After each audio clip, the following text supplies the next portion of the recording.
Hey YouTube, I don't know if any of you saw my Ford Escape review, but since I have that new car and I went on that road trip, I now needed to do an oil change. Well, the oil change is no big deal, but I looked underneath and it has the same crappy motor mount as the old school Focus motor mounts for 2013 before they changed them. So I have here an extra updated motor mount for a Ford Focus, but it looks like they have the same rear motor mounts. So I'm going to pull the other one out, show you the difference between this one and that one, and then I'm going to install this one, and should be a nice smoother ride, because I noticed a big difference when I got this put in my Focus ST. So let's do this. Okay, first thing you need to do is unbolt some bolts to get this to all come apart. So you have this one. This one is the main one that holds from the bracket to the motor mount. Then you have one, I don't know if you can see it. Let me wrap around this way. There's one on top right there. Then there's another one that's a pain in the ass. So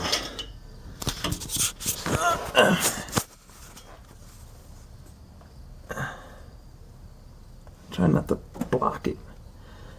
Anyway, so there's that one right there.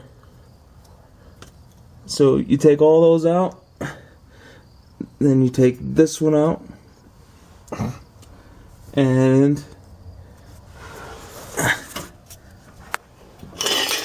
alright, so wasn't as hard as I thought it was going to be. As soon as you pull this one off, then you slide the motor mount back, and then you can get to this one, no problem, with the ratchet and a short socket. Alright, so now that I got it out, here's the stock one that was in there. Here's the aftermarket beefed up one. Obviously there's a huge difference. The major difference is this is put in like this in the car.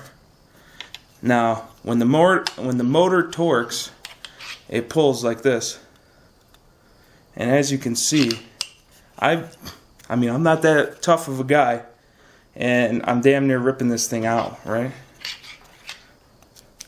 Look at it.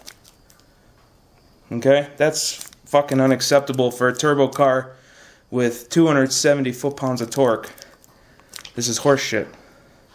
So I'm glad that they're keeping some of their parts interchangeable, but obviously, like, I put all my effort into that and I barely moved this damn thing. So definitely a good upgrade. I'm gonna go ahead and put this in, and I'll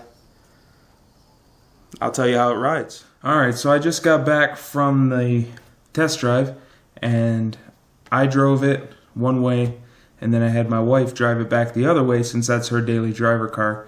She would know more, you know, if the feeling changed. So I thought it felt more stiff and firm.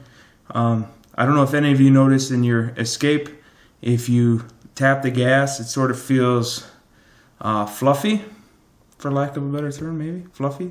Anyways, that's gone now. It's just you push on the gas, the whole thing feels solid and it moves forward. It's no longer this. I thought it was the suspension was all fluffy, but it's not. So it took me a total of 10 minutes, maybe 15 minutes if you take your time, to actually take the bolts out and swap it. And the part itself, you can go straight to the dealer. Most of the dealers I've been to stock that thing, and it is, I think it was $53 or $48, something like that.